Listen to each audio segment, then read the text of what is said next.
ہزاروں سال پہلے ہمیں جیون دیا گیا۔ اس وقت سبھی لوگوں کے لیے خوشیوں بھرا جیون مشکل نہیں تھا، لیکن آج ایسا وقت ہے کہ مصروفیت سے بھرے اس دور میں ایک پرسکون اور خوشیوں بھرا جیون صرف امیر لوگ ہی جی سکتے ہیں، جیسے کامیاب کھلاڑی، اداکار، حکمران اور تاجر۔ ان کا جیون خوشیوں سے بھرا رہتا ہے، لیکن ہم جیسے عام لوگوں کا جیون اپنی روزمرہ کی ضروریات کو پورا کرنے کی کوشش میں ہی گزر جاتا ہے، اور ہم اپنے سپنوں کو کھو کر ایک کمپرومائزڈ جیون جینے لگتے ہیں۔ اس موجودہ صورتحال میں اگر ہم دیکھیں کہ کیا کوئی ایسا راستہ ہے جس سے کوئی فرد صحیح سمت میں ایمانداری سے محنت کر کے زندگی کی تمام خوشیوں کو حاصل کر سکتا ہے، تو ہمیں مایوسی کا جواب ہی ملتا ہے۔ لیکن ہاں، اسے حاصل کرنے کے لیے ایک راستہ ہے جو ہمارے لیے امید کی کرن ہے، اور وہ ہے نیٹ ورک مارکیٹنگ۔ اس حیرت انگیز بزنس ماڈل کو سب سے پہلے سن 1930 میں ڈاکٹر کارل رینبرگ نے اپنی کوششوں سے تیار کردہ نئے فوڈ سپلیمنٹس کو اپنے کسٹمرز تک براہ راست پہنچانے کے لیے روایتی طریقہ کی بجائے اس نئے طریقے سے کوشش کی۔ اس بزنس کرنے کے دلچسپ طریقے کو سب سے پہلے USA میں پیش کیا گیا، اور کچھ کمپنیوں نے اس نئے طریقے کو اپناتے ہوئے اپنی منتخب کردہ پروڈکٹس کو اپنے کسٹمرز تک سیدھا پہنچایا۔ ان پروڈکٹس کو ذہین حضرات نے استعمال کر کے اپنے دوستوں اور رشتہ داروں کو بھی انٹروڈیوس کیا۔ بزنس کرنے کے اس نئے طریقہ کے استعمال سے اس سے جڑنے والے ڈسٹریبیوٹرز کو ان کی خواہش سے کہیں زیادہ منافع ملا، اور دنیا کو ایک نیا بزنس ماڈل مل گیا۔ مثال کے طور پر ایک سادہ پینٹر اس بزنس کے طریقہ سے آج ایک ایسا جیون جی رہا ہے جو اس نے کبھی خواب میں بھی نہیں دیکھا ہوگا۔ اسی طرح ایک عام ویلڈر اپنی فیملی کے ساتھ خوشیوں بھرا جیون جی رہا ہے۔ یہی نہیں، ہزاروں لوگ زمین سے آسمان کی بلندیوں کو پہنچ گئے۔ آج بزنس کرنے کا یہ طریقہ پچھلے 85 سالوں سے قریب 165 ملکوں میں کامیاب طریقے سے چل رہا ہے، اور دنیا کا فاسٹسٹ ترین گروئنگ انڈسٹری بھی بن چکا ہے۔ اس بزنس کی بدولت ہر سال پوری دنیا میں ہزاروں لوگ لاکھ پتی بن رہے ہیں۔ اس کی خاصیت یہ ہے کہ اس میں زیادہ تعداد عورتوں کی ہے۔ یہ بزنس ماڈل دنیا میں متعارف ہونے کے لگ بھگ 50 سالوں کے بعد پاکستان میں پہلی بار سن 1996 میں پیش ہوا۔ شروعات کے وقت میں پاکستانیوں نے اسے بڑی امید سے دیکھا۔ جب کچھ انٹرنیشنل کمپنیوں نے اسے پاکستان میں متعارف کرایا تو بہت سارے لوگ اس بزنس سے اس امید کے ساتھ جڑے کہ ان کی زندگی میں بہار آ جائے گی۔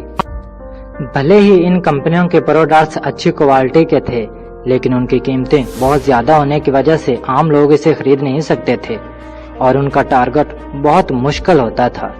جب لوگ اس میں کامیاب نہیں ہو پائے تو ان میں مایوسی چھا گئی۔ اس دوران کچھ لالچی کمپنیوں نے غلط منشا سے ان سکیموں کا فائدہ اٹھایا، اور بنا کسی پروڈکٹس کے کہا کہ بس لوگوں کو جوڑنا ہی کافی ہے، اور صرف پیسوں کے ہیر پھیر سے لوگوں کے من میں لالچ پیدا کیا کہ وہ تھوڑے عرصے میں امیر ہو سکتے ہیں۔ لوگ بھی ان پر یقین کر کے ان سکیموں کا حصہ بنے، لیکن وہ ناکام ہوئے تو اپنے کو ٹھگا محسوس کیا۔ پروڈکٹس پر منحصر بزنس میں بھی لوگوں نے مہنگے، پیچیدہ اور اونچے ٹارگٹ کو پورا کرنے کے لیے بنا چاہے اور بنا ضرورت کے مہنگے پروڈکٹس خریدے، اور آگے بھی ان کو پہنچایا، اور انہیں بھی نقصان اٹھانا پڑا۔ ان سب ناکارہ باتوں کی وجہ سے نیٹ ورک مارکیٹنگ کا اچھا خاصا نام بدنام ہو گیا۔ فیمس ورلڈ اکانومسٹ بھی 2000 سے 2008 کے دور کو نیٹ ورک مارکیٹنگ کا کالا کال کہتے ہیں۔ نومبر 2016 میں بنا کسی شور و غل کے عہدے ہوا، اور وہ ہے اپنا EBL پاکستان۔ اس کمپنی میں جب کوئی نیا ڈسٹریبیوٹر کے طور پر جڑتا ہے تو وہ جوائننگ کے لیے کیول ایک ہی بار پلان یا پروڈکٹ خریدتا ہے، اور کام انتہائی سیدھا اور سادہ، جس سے ایک عام انسان آسانی سے پوری طرح سفل ہو سکتا ہے۔ تب بڑی کمپنیوں نے اسے ایک چھوٹے سے جگنو کی طرح دیکھا، لیکن اس کے بانی مسٹر محمد شاہ جہان کا نیٹ ورک مارکیٹنگ میں طویل تجربہ، دور اندیشی، مخلصانہ رویہ، کمیونٹی کی خوشحالی اور ترقی کے لیے انتھک جدوجہد کا جذبہ اور ورلڈ کلاس پروڈکٹس کم قیمت پر انتہائی مضبوط بزنس پلان اور ویریفائڈ کمپنی فارمولا جس پر کمپنی کوئی کمپرومائز نہیں کرتی کے تحت کام کیا۔ جیسا کہ کہاوت ہے، بیج بونے والا سو سکتا ہے لیکن بیج نہیں، ٹھیک ویسے ہی کم عرصے میں بڑی کامیابی حاصل کی۔ اس میں سب سے بڑی بات یہ ہے کہ اس بزنس سے جڑنے والے کسی فرد کو کوئی نقصان نہیں ہوا۔ اس وجہ سے لوگوں کے درمیان اس کا یقین بڑھتا گیا اور آئے دن نئے لوگ اس سے جڑتے گئے۔ اس کی کامیابی کو دیکھتے ہوئے باقی کمپنیاں حیرت میں ہیں۔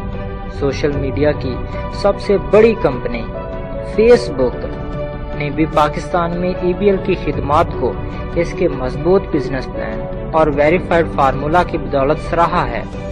کمپنی اپنا بزنس پلان پورے پاکستان میں پھیلا چکی ہے اور اپنا مینوفیکچرنگ ایریا بنانے پر بھی تیزی سے کام کر رہی ہے، جس میں فیکٹریاں، R&D سینٹرز اور اپنی پروڈکٹس بنانے کے لیے state of the art facilities ہوں گی۔ اس کے بعد EBL پاکستان اپنا بزنس دوسرے ممالک تک پھیلا دے گی اور ایک انٹرنیشنل کمپنی بن جائے گی۔ EBL نے وہ مشکل کام کر دکھایا ہے جو پاکستان میں نیٹ ورک مارکیٹنگ کرنے والی کوئی بھی بیرونی کمپنی نہیں کر پائی ہے۔ کسی نے بھی اپنے ڈسٹریبیوٹر کی کامیابی کے لیے اتنی محنت نہیں کی ہے۔ EBL نے یہ کیسے کیا؟ سب سے پہلے پاکستان کی پہلی پیور بائنری پلان کمپنی ہونے کا اعزاز حاصل کیا، پھر نیٹ ورک مارکیٹنگ کی تاریخ میں سب سے سستا بزنس پلان اور میکسیمم ڈسٹریبیوٹر کمپنی ہونے کا اعزاز بھی اپنے نام کیا، بہترین part time business opportunity offer کی جو آپ کو آسمان کی بلندیوں تک پہنچا سکتی ہے، ہر سنگل پیئر یعنی 1 by 1 پر انکم مہیا کی، جس کے لیے کسی مقررہ دن کا انتظار کرنے کی ضرورت نہیں اور نہ ہی کمپنی آفس جانے کی ضرورت، بلکہ آپ کا آج کا پروفٹ آج ہی آپ کے بینک اکاؤنٹ میں ٹرانسفر کیا جاتا ہے۔ ایک عام آدمی بھی تھوڑی سی محنت اور صحیح سمت میں کوشش کر کے زندگی میں بڑی تبدیلی لا سکتا ہے، اور اس کا ایک ہی مارک ہے EBL پاکستان، سکسیس ٹوگیدر۔